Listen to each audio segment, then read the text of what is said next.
Allez. Mercredi après-midi, près de Strasbourg. Attention. C'est jour de course pour Cédric, père au foyer. Tu me donnes la main? Avec Maëva, sa fille de 5 ans, il compte préparer des gâteaux pour le goûter. Il leur faut des œufs, de la farine et bien sûr, du sucre. Mais dans ce rayon, Cédric a changé ses habitudes, préoccupé par sa ligne. J'ai un problème de surpoids et donc j'essaye maintenant de faire attention justement aux aliments, notamment le sucre. Depuis 2 ans, le jeune papa a chassé le sucre blanc au profit du sirop d'agave. Je ne mets pas du tout de sucre. Je remplace complètement le sucre par ce sirop. Que ce soit pour du thé, pour des yaourts, pour des gâteaux comme aujourd'hui. Un choix pourtant coûteux. 10 € le kilo, 10 fois plus cher que le sucre en poudre. Mais pour Cédric, garder la ligne est à ce prix. Tu appuies sur le verre? Tu appuies toi sur le verre? Attends, pas encore. De retour à la maison, Maëva prend les choses en main. Voilà. Oh, Comment? il a eu des coquilles. Mais non, c'est pas une coquille. Touche pas. Regarde. Mais non. Dans le mixeur. La recette? Des muffins légers à base de carottes et de sirop d'agave. Grâce à son fort pouvoir sucrant, Cédric peut en mettre moins que du sucre blanc. En théorie, pour le sucre, on serait à 8, 16, 24, donc on serait à 240 grammes de sucre. Et là, moi, ce que je vais faire, c'est que j'en mets 150 grammes, mais de sirop d'agave. Bon. Soit 2 fois moins de calories. Tu le mets dedans, tu le mélanges. Le sirop s'incorpore comme le sucre à la préparation. Reste à ajouter beaucoup de cannelle et à bien malaxer. Puis direction le four pour 25 minutes de cuisson. Et voilà, les gâteaux, tout chaud encore. Hein. Pour le goûter, Cédric a invité Christelle, sa belle-sœur, et les cousins de Maëva. Et Le jeune papa sucre aussi son thé au sirop d'agave. je t'en mets un peu? Vas-y. Tu verras. Je teste. Tu verras, après tu prendras plus jamais de sucre. Voilà. Comme Cédric, les Français sont de plus en plus nombreux à s'y convertir. Le marché du sirop d'agave croît de 20% chaque année. Très bon, léger en sucre et il a du goût, quoi. Ça manque pas de sucre? C'est léger. Enfin, non, ça me dérange pas. D'accord. Voilà. Le sucre blanc, l'un des ennemis de notre santé. La dose recommandée est de 5 morceaux par jour, pourtant nous en mangeons presque 4 fois plus. Mais l'aspartame n'a plus la cote. Alors pour garder la ligne, des alternatives naturelles ont fait leur apparition. Sirop d'agave, stevia, ces produits à la mode sont-ils vraiment bons pour notre santé? Du Mexique au Paraguay, nous avons remonté la piste de ces nouveaux sucres naturels et notre enquête nous a réservé quelques surprises.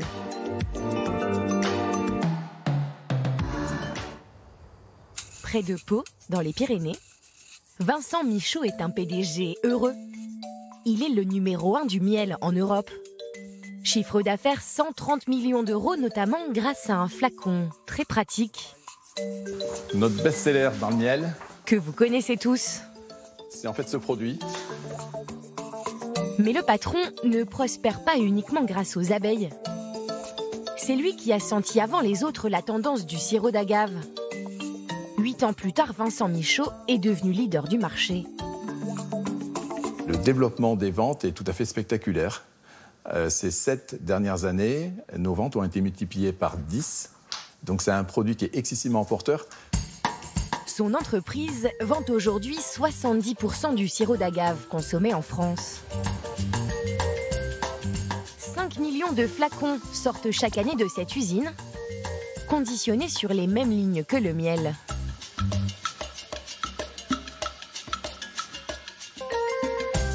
C'est parce qu'on faisait du miel qu'il était intéressant de faire du sirop d'agave, parce que c'est des produits qui sont très proches. C'est le même type d'emballage, c'est les mêmes doseuses, donc ce n'est pas un investissement supplémentaire. En fait, cette usine ne fait que remplir des flacons. Dans ces cuves, la marque reçoit le sirop d'agave déjà transformé en Amérique centrale. Premier arrivage de ton nouveau fournisseur? L'importation, c'est la mission délicate confiée à Bernard Sobo. C'est lui qui a fait découvrir le sirop d'agave à son patron il y a 10 ans. Aujourd'hui, il se fournit au Mexique, le seul pays producteur au monde. Dans ce pays-là, moi j'ai pour mission de sélectionner les bons fournisseurs. Je suis responsable des achats et des approvisionnements, c'est-à-dire d'abord de sourcer une matière première totalement conforme à nos besoins. Pour répondre à une demande toujours plus forte, Bernard doit se rendre régulièrement au Mexique à la rencontre de nouveaux fournisseurs. Dans les environs de Guadalajara, le Français a rendez-vous avec l'un des 5 plus gros producteurs du pays. Dès son arrivée, Antonio de Quevedo lui fait découvrir ses champs d'agave. À la clé, un contrat de plusieurs centaines de milliers d'euros. Bonjour, ravi de vous rencontrer. Bonjour, enchanté. Et l'agave, la voici.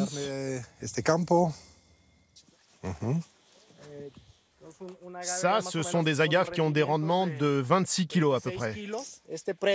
Cette parcelle, cela fait 2 ans qu'elle n'a pas reçu une goutte de pesticide. C'est du 100% bio. Dans ce champ, les plantes ont 6 ans. Elles sont prêtes à être récoltées à la main. Il faut d'abord couper les feuilles pour ne pas se blesser. Oui, ça peut être très dangereux. Ouais, c'est très coupant.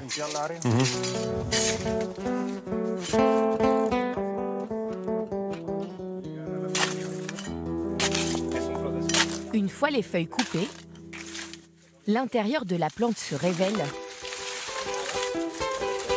C'est la piña. Elle peut peser jusqu'à 70 kilos.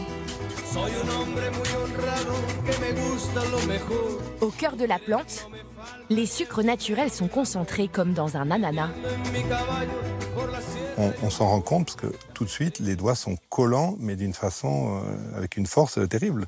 C'est-à-dire que c'est rempli, c'est gorgé de sucre. Ça contient 28-29% de composés sucrés. Et en termes de goût, c'est pas mauvais, mais c'est extrêmement neutre, c'est très doux. En fait, l'agave, tout le monde connaît. Cela fait des siècles que les Mexicains l'utilisent pour fabriquer leur alcool national, la tequila. Ces dernières années, la plante a trouvé un autre débouché en Europe et aux États-Unis, le sirop d'agave. Pour ce produit vendu 10 fois plus cher que le sucre blanc, Bernard va se montrer pointilleux. Il est venu inspecter l'usine de production. Alors là, ce sont les toilettes, les vestiaires. L'usine est parfaitement équipée pour nos employés. Tout commence dans ce moulin. Les agaves sont écrasées et lacérées pour obtenir ces fibres. Elles vont baigner dans l'eau chaude pendant 3 heures pour en extraire le sucre. Jusqu'à la dernière étape, à l'étage. Là, c'est l'évaporation. On va enlever toute l'eau pour concentrer le sucre dans le jus.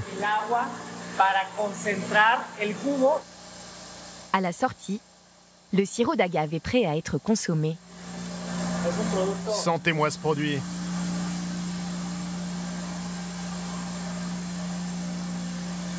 Ouais, ça sent très bon. Ah, c'est très très bon, c'est très typique. Ça, c'est du sirop d'agave 100% pur. Le Français semble rassuré par sa visite. Bernard décide donc de passer une première commande sans négocier. 80 tonnes de sirop d'agave pour 200 000 €. Soit 2,50 € le kilo. Il le revendra 5 fois plus cher dans les supermarchés français. C'est bon pour vous? Merci. Merci. Merci beaucoup. C'est pas le moins cher, mais pour moi, c'est tout à fait clair qu'il faut surtout pas chercher le sirop le moins cher, parce que le sirop le moins cher est presque toujours un sirop adultéré. Un sirop adultéré, cela veut dire mélangé avec des sucres moins chers par des producteurs peu scrupuleux. Bernard rapporte donc ses échantillons en France pour les faire analyser dans son propre laboratoire. Si son fournisseur mexicain triche, le contrat sera immédiatement annulé. Une précaution loin d'être superflue. Comme l'a révélé l'année dernière le magazine 60 millions de consommateurs, le sirop d'agave vendu en France est souvent impur. Sur 13 sirops, 10 sont coupés avec du sucre de canne ou de maïs, des matières premières 10 fois moins chères que l'agave, mais surtout plus caloriques. Résultat, le produit perd tout son intérêt pour le consommateur. Dans les Pyrénées, le sirop d'agave de Bernard, lui, n'a pas été épinglé. Grâce à des contrôles réguliers réalisés dans ce laboratoire, qui a coûté près de 2 millions d'euros à son entreprise. Bonjour Bernard. Je t'apporte du travail qui vient tout droit du Mexique. Très bien. Ils vont tester la pureté du sirop d'agave. Patricia Beaune, ingénieure en biologie, utilise une technologie dernier cri pour faire la radiographie de l'échantillon.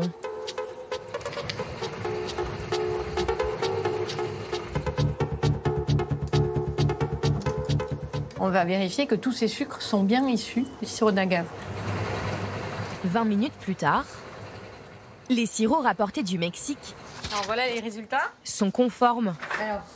Alors Est-ce qu'ils sont bons, ils sont bons. sirops? Ils contiennent bien 100% de sirop d'agave. Au spectre des. Mais ce n'est pas toujours le cas, comme le montre cette analyse d'un échantillon reçu le mois dernier. Il y a un pic qui témoigne de la présence d'une molécule qu'on ne doit pas retrouver dans le sirop d'agave. C'est signe d'une addition de sirop autre que du sirop d'agave. Alors ça peut être du sirop de maïs, du sirop de blé, du sucre de canne. Un sirop mélangé avec des sucres plus caloriques et donc potentiellement moins bon pour notre santé. Mais s'il est pur, le sirop d'agave est-il vraiment une bonne alternative au sucre blanc? Nous sommes allés poser la question au docteur Alouche, diabétologue à Paris. Bonjour docteur. Bonjour. Merci de nous recevoir. Je vous en prie, installez-vous. Selon lui, le problème c'est que ce sirop, même pur, contient du fructose qui perturbe notre digestion. Et lorsque le foie transforme le fructose, à ce moment-là, il est obligé de beaucoup travailler. Il y a un travail enzymatique très important. Et quand il fait ça, il ne peut pas gérer les graisses. Donc il met les graisses de côté. Il les stocke dans son parenchyme, dans l'organe, on stocke des graisses. D'ailleurs, c'est comme ça qu'on fait le foie gras. Qu'est-ce qu'on fait? On prend des oies et on les gave avec du maïs. Le maïs, c'est du fructose. Le sirop d'agave doit donc être consommé en petite quantité pour éviter qu'il finisse sous forme de graisse dans notre corps.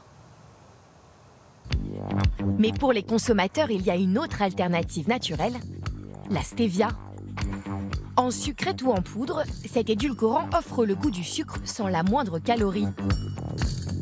Originaire du Paraguay, la stevia, c'est cette petite plante sacrée chez les Indiens Guarani. Ses pouvoirs sont quasi magiques. Elle ne contient pas de sucre, mais des molécules au goût sucré, très puissant. Alors comment cette plante devient-elle une sucrète dans notre café? Pour le savoir, nous nous rendons près de Clermont-Ferrand. C'est ici que Joël Perret transforme la stevia, qu'il reçoit des 4 coins du monde. Tout là-haut, vous avez des feuilles indiennes, dans les cartons blancs avec l'étiquette verte. Les feuilles BioStevia viennent d'Espagne. Tous les sacs en papier que vous voyez ici, ce sont des feuilles grecques. Voilà, des feuilles de stevia. Telles qu'elles sont utilisées pour préparer de l'extrait de stevia. Donc des feuilles de plantes séchées, un peu comme des feuilles de thé.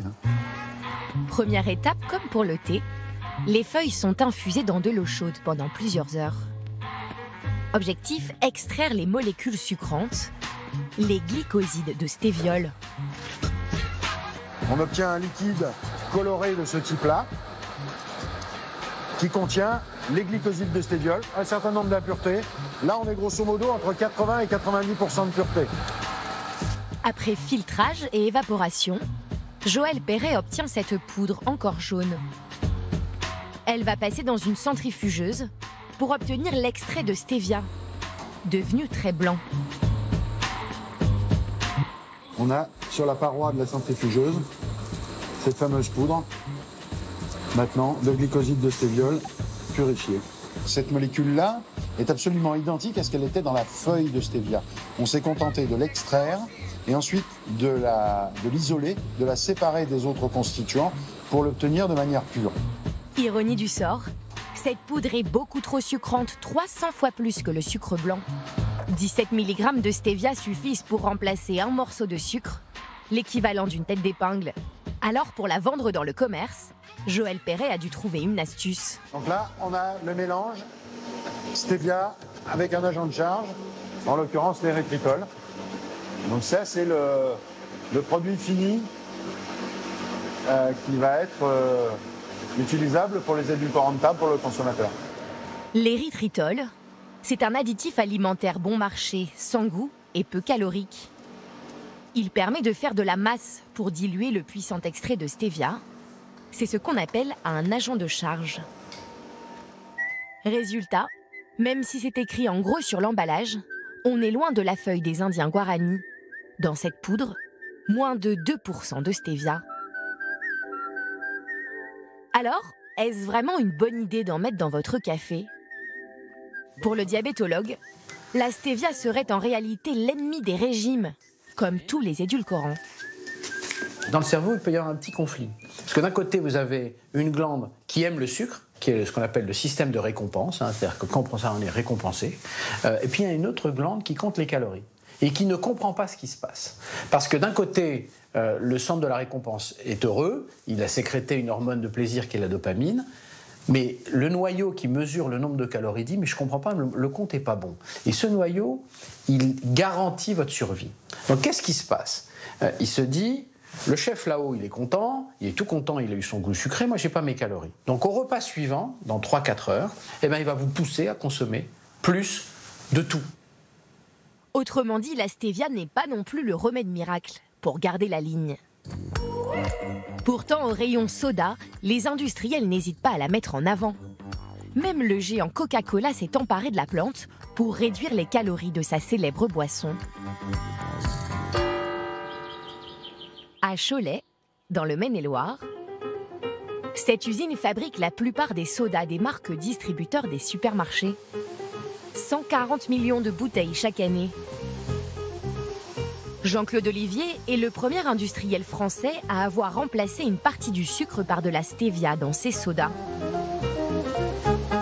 Les produits avec stevia sont des produits que nous produisons de plus en plus pour répondre à cette demande consommateur de produits plus naturels et surtout moins caloriques, comme ce cola qui a 30% de stevia.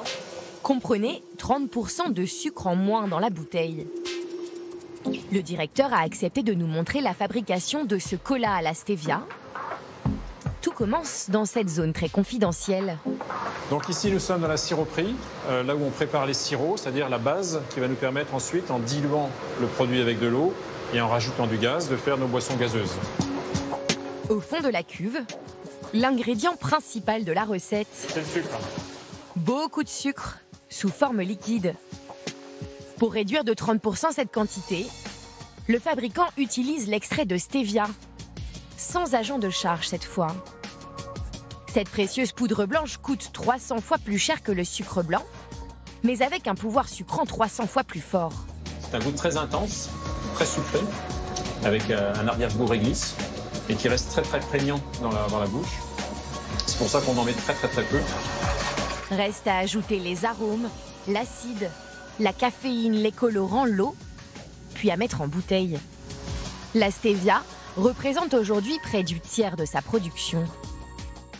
Seulement, il y a quand même un problème avec cet édulcorant. Un goût de réglisse très prononcé, une amertume qui ne plaît pas à tout le monde. On va faire le test de stevia. Oui. C'est prêt ? Ouais. C'est prêt. Cet après-midi, le directeur veut savoir s'il est possible d'augmenter la proportion de stevia de 30 à 45%. Pour le test de stevia. Ses employés vont jouer les cobayes.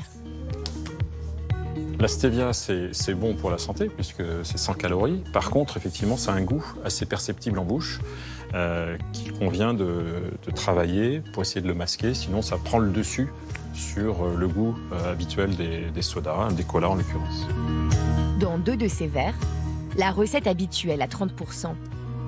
Dans le 3e, il y a cette fois 45% de stevia. Chacun goûte à l'aveugle dans les 3 verres pour voir s'il y a une différence.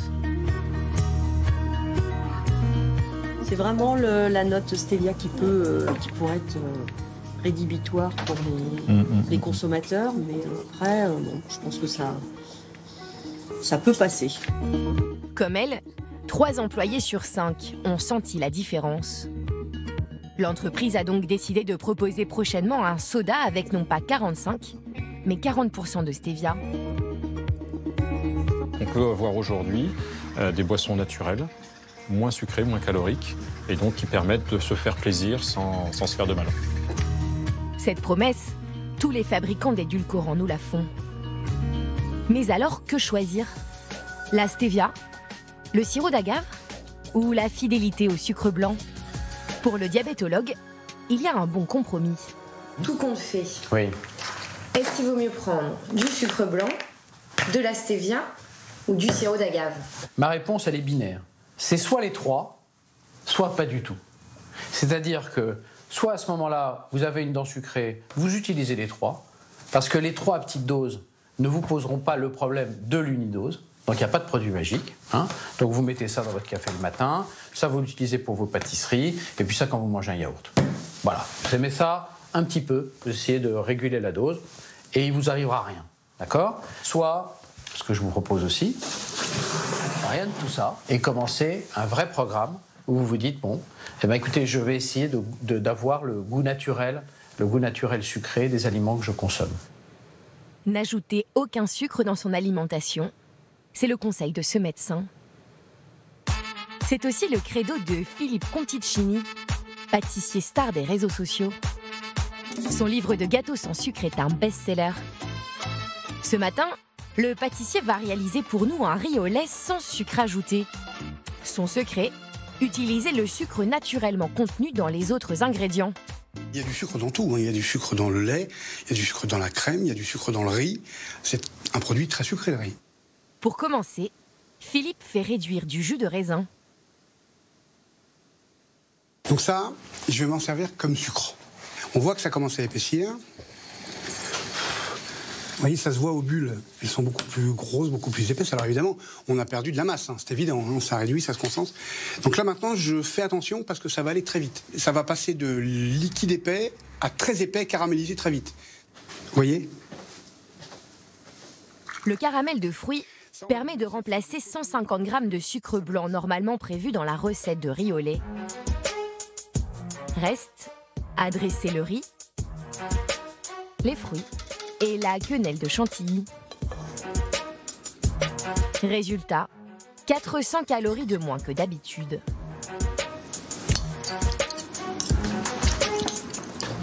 C'est top. Faut vous goûter. Avec la crème en plus, on a l'impression que c'est hyper foisonné. Quand je fais des desserts sans sucre ajouté à des amis, je leur dis pas. Je leur dis après. Et jamais on m'a dit, tiens, il n'y a pas de sucre. Jamais. Ah, il y a du sucre là-dedans. Le pâtissier a imaginé 70 recettes sans sucre ajouté comme celle-ci. De quoi se régaler sans culpabilité.